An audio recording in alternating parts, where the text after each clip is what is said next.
بسم اللہ الرحمن الرحیم۔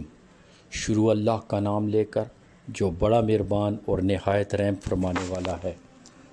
محترم ناظرین السلام علیکم۔ آج ہم اس ویڈیو میں حضرت ہود علیہ السلام اور ان کی قوم ہاد کے بارے میں قرآن اور حدیث کی روشنی میں تفصیل سے آپ کی خدمت میں بیان فرمائیں گے کہ کس طرح حضرت ہود علیہ السلام، جن کو اللہ تبارک و تعالیٰ نے قوم ہاد کی رہنمائی اور ہدایت کے لیے مبعوث فرمایا تھا، مگر ان کی قوم جو کہ بہت ہی زیادہ عناد پرست، متکبر، سرکش اور ظالم تھی، جنہوں نے اللہ تبارک و تعالیٰ کے سچے نبی کی تکذیب و تحقیر کی اور مخالفت پر کمر بستہ رہے۔ تو چلیے اس بارے میں مزید تفصیل سے جاننے کے لیے ویڈیو کی جانب بڑھتے ہیں۔ محترم ناظرین، قرآن پاک کی سورہ ہود میں فرمایا گیا ہے، یا قول لا اسألکم علیہ اجر ان اجری الا الذی فطرنی افلا تعقلون۔ ترجمہ: اے میری قوم، نہیں مانگتا میں تم سے اس تبلیغ پر کوئی اجرت، نہیں ہے میری اجرت مگر اس ذات پاک کے ذمہ جس نے مجھے پیدا فرمایا۔ کیا تم اس حقیقت کو نہیں سمجھتے؟ سیدنا ہود علیہ السلام کی تبلیغ سے چند آدمی ایمان لے آئے۔ اب کفار ان کا مذاق اڑانے لگے اور انہیں تنگ کرنے لگے۔ سیدنا ہود علیہ السلام کی اطاعت سے متعلق ان سے طرح طرح کی باتیں کرتے۔ قرآن مجید نے ان کی باتوں کو اس طرح بیان کیا ہے، یہ تو تم جیسا ہی انسان ہے، تمہاری ہی خوراک یہ بھی کھاتا ہے اور تمہارے ہی جیسے پانی یہ بھی پیتا ہے۔ اگر تم نے اپنے جیسے ہی انسان کی اطاعت کر لی تو بے شک تم سخت خسارے والے ہو۔ کیا یہ تمہیں اس بات سے دمکاتا ہے کہ جب تم مر جاؤ گے اور مٹی اور ہڈیاں بن جاؤ گے تو پھر زندہ کیے جاؤ گے؟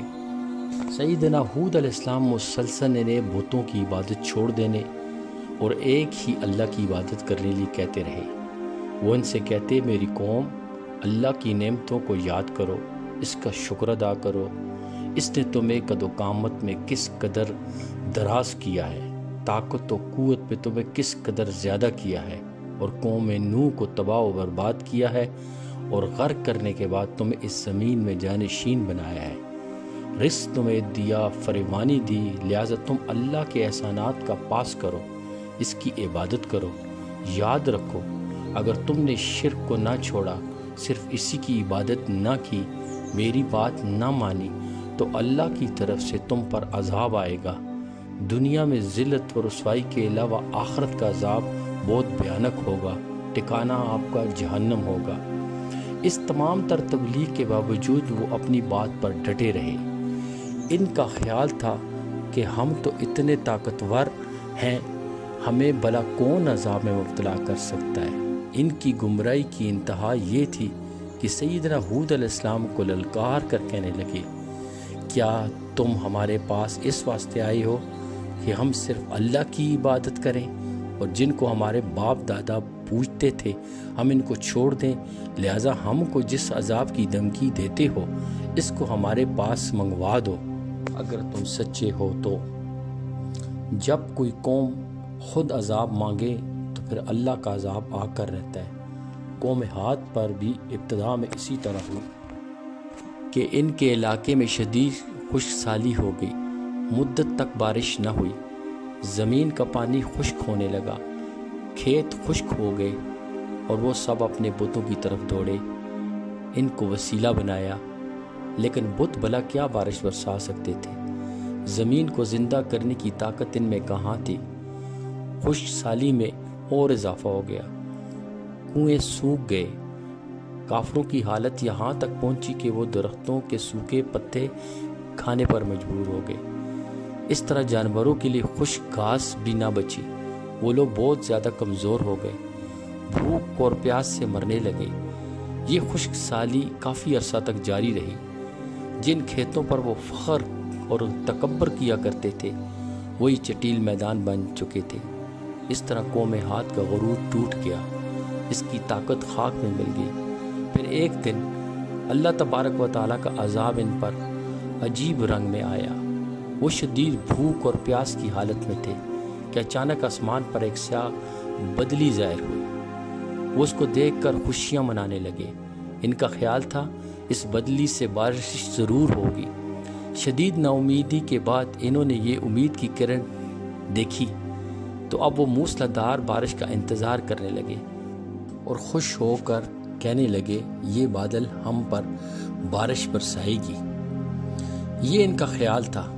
اس کے جواب میں اللہ تعالیٰ نے فرمایا بلکہ دراصل یہ بادل وہ چیز ہے جس کی تم جلدی کر رہے تھے، ہوا ہے جس میں دردناک عذاب ہے۔ جس بادل کو وہ بارش برسانے والا خیال کر رہے تھے وہ عذاب کا بادل تھا۔ اس میں بارش نہیں تھی، وہ عذاب تھا جس کو انہوں نے خود مانگا تھا۔ پھر تیز ہوا چلی، بہت تیز، اور وہ ہوا آندھی کی شکل اختیار کر گئی اور طوفان بن گئی۔ اس میں ذرات بھی تھے، اس کی آواز بجلی کی کڑک جیسی تھی۔ یہ ہوا اس قدر شدت کے ساتھ چلی کہ ان کے خیمے اکھڑ گئے، ان کے گھر گر گئے، بلند و بالا محلات زمین بوس ہو گئے، ان کے حیوانات ہوا میں اڑ گئے۔ ہوا نے پہلے انہیں اوپر اٹھایا، بلندی پر لے گئی، پھر زمین پر دے پٹخا۔ ان کی ہڈیاں پسلیاں ریزہ ریزہ ہو گئیں، گوشت بکھر گیا اور مردار ہو کر زمین پر آ گرے۔ بڑے بڑے درخت بھی زمین سے اکھڑ کر فضا میں اڑتے نظر آئے۔ اللہ تبارک و تعالیٰ نے فرمایا بالآخر انہیں وعدہ برحق کے مطابق زور کی آواز نے آ پکڑا تو ہم نے ان کو کوڑا کرکٹ کر ڈالا، پس ظالموں کے لیے پھٹکار ہی پھٹکار ہے۔ انہیں پٹاخا تو ان کے سر الگ ہو گئے تھے۔ اللہ تعالیٰ نے اس کیفیت کو یوں بیان فرمایا ہم نے ان پر تند و تیز چلنے والی ہوا منحوس خیر و برکت سے خالی دن میں بھیج دی جو لوگوں کو اٹھا اٹھا کر پٹکتی تھی، گویا کہ وہ جڑ سے کٹے ہوئے کھجور کے درخت کے تنے ہیں۔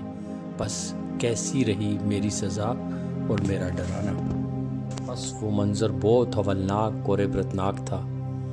پھر انہوں نے سوچا وہ پہاڑوں اور غاروں میں پناہ لے، لیکن ہوا نے ان کا وہاں بھی پیچھا نہ چھوڑا۔ وہ انہیں غاروں میں سے نکال لائی اور زبردست آندھی مسلسل 7 راتیں اور 8 دن چلتی رہی۔ اس نے سب کافروں کو ہلاک کر دیا، ان کے گھر، ان کے خیمے، سب کچھ ملیا میٹ کر کے رکھ دیا، ان کا کوئی فرد باقی نہ بچا۔ اللہ تعالیٰ اس کے متعلق فرماتے ہیں اسی طرح قوم عاد میں بھی ہماری طرح سے تنبیہ ہے، جب ہم نے ان پر خیر و برکت سے خالی آندھی بھیجی، وہ جس چیز پر گزرتی گئی اسے بوسیدہ ہڈی کی طرح چورا چورا کرتی اور ہاتھ بے حد تند و تیز ہوا سے غرق کر دیے گئے، جو ان پر برابر لگاتار 7 راتیں اور 8 دن تک بحکم الہی چلتی رہی۔ پوری قوم ہاتھ تباہ ہو گئی، ان کا ایک فرد بھی نہ بچا۔ ان کا سارا غرور خاک میں مل گیا، طاقت پارا پارا ہو گئی، وہ عذاب آ گیا جس کی وہ جلدی مچا رہے تھے۔ اسی لیے ہمارے پیارے نبی کریم صلی اللہ علیہ وسلم جب آندھی کو دیکھتے تھے تو گھبرا جایا کرتے تھے۔ سیدنا عائشہ صدیقہ رضی اللہ تعالیٰ عنہ فرماتی ہیں کہ جب تیز ہوا چلتی تو رسول اللہ صلی اللہ علیہ وسلم فرماتے اے اللہ میں تجھ سے اس ہوا کی بھلائی مانگتا ہوں اور جو کچھ اس میں ہے اور جو کچھ دے کر وہ بھیجی گئی ہے اس کی بھلائی سے پناہ مانگتا ہوں، اور میں اس کے شر سے تیری پناہ میں آتا ہوں، اور جو کچھ اس میں ہے اور جو کچھ دے کر وہ بھیجی گئی ہے اس کے شر سے پناہ مانگتا ہوں۔ سیدنا عائشہ رضی اللہ تعالیٰ عنہ فرماتی ہیں جب آسمان پر بادل چھا جاتے تو نبی کریم صلی اللہ علیہ وآلہ وسلم کے چہرے کا رنگ تبدیل ہو جاتا۔ آپ کبھی باہر تشریف لے جاتے اور کبھی اندر تشریف لاتے، پریشانی کے عالم میں کبھی آتے کبھی جاتے۔ جب بارش نازل ہو جاتی تو پھر آپ کی پریشانی دور ہو جاتی۔ سیدہ عائشہ رضی اللہ تعالیٰ عنہ نے یہ کیفیت محسوس کر کے دریافت کیا تو نبی کریم صلی اللہ علیہ وسلم نے فرمایا عائشہ شاید یہ وہی صورتحال ہو جیسے قوم عاد نے کہا تھا۔ جب انہوں نے اس عذاب کو بادل کی طرح اپنی وادیوں کی طرف آتے دیکھا تو بولے یہ بادل ہم پر بارش برسائیں گے۔ قوم عاد پر جب دردناک اور ہولناک عذاب نازل ہو رہا تھا، اسی دوران سیدنا ہود علیہ السلام اور ان پر ایمان لانے والوں کو اللہ تبارک و تعالیٰ نے بچا لیا۔ اللہ تعالیٰ نے اپنے ماننے والوں پر مہربانی کی۔ ہوا جب ان کے پاس سے گزرتی تو بالکل نرم ہو جاتی تھی۔ کافروں کے لیے یہی ہوا عذاب تھی اور مومنوں کے لیے یہی ہوا رحمت تھی۔ جب ہوا رک گئی اور تمام کافر مارے گئے تو مسلمان اپنے گھروں سے نکلے۔ وہ سب اللہ تعالیٰ کا شکر ادا کر رہے تھے۔